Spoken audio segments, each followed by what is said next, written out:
नमस्कार दोस्तों, जय हिंद, जय भारत। मैं एक और दक्षिण के राजवंश यानी कि कदम राजवंश की मैं चर्चा करना चाहूंगा। कदम राजवंश भी एक छोटा से राज्य के अधिकारी थे और कदम दक्षिण भारत का एक क्षत्रिय राजवंश था। तो अगर मैं बात करूं कदम राजवंश की, तो ये दक्षिण भारत का एक बहुत ही छोटा सा क्षेत्र के जो है ये स्वामी रहे।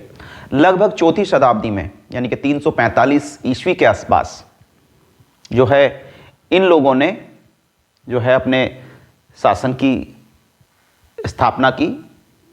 और अगर मैं बात करूं बनवासी के कदम राजवंश की, तो 345 से लगभग 540 ईस्वी तक, 345 से 540 ईस्वी यानी कि छठी शताब्दी तक इनका जो है शासनकाल रहा ईस्वी में।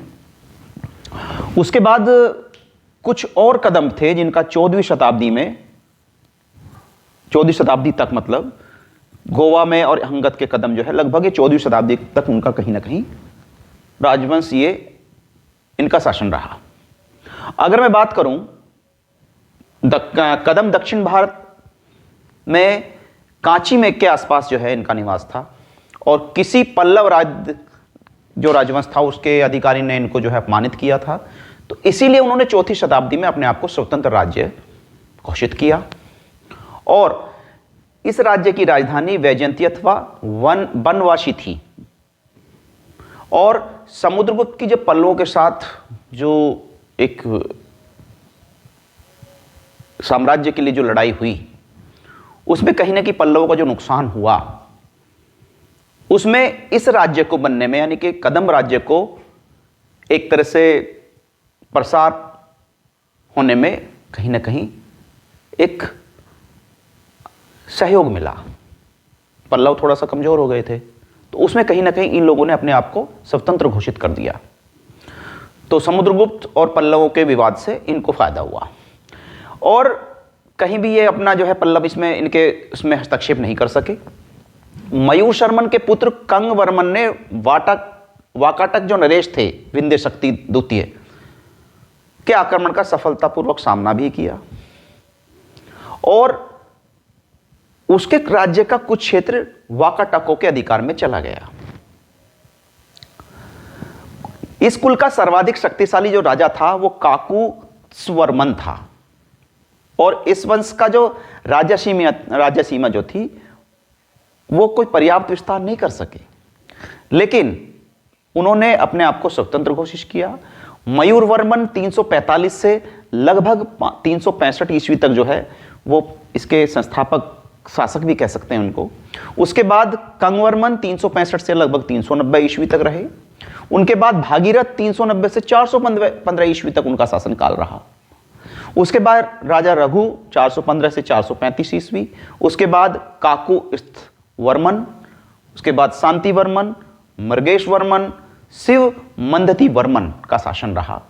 उसके बाद रवि वर्मा जो 485 से लगभग 519 ईस्वी तक रहे और उसके बाद इस वंश के अंतिम राजा थे इस वंश के, वो थे हरिवर्मन, जिनका शासनकाल 519 से 540 ईस्वी तक रहा।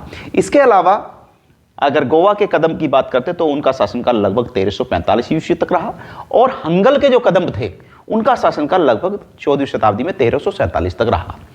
अगर बात करें कदम साम्राज्य की, तो वातापी के चालुक्यों के उत्कर्ष का जब कदम राज्य पर बहुत बुरा प्रभाव पड़ा और चालुक्य राज पुलकेशिन प्रथम ने कदम्बों से उत्तरी प्रांत छीन लिए। पुलकेशिन द्वितीय ने भी उनको सर्वदा जो है शक्तिहीन ही कर किया, कमजोर किया उनको।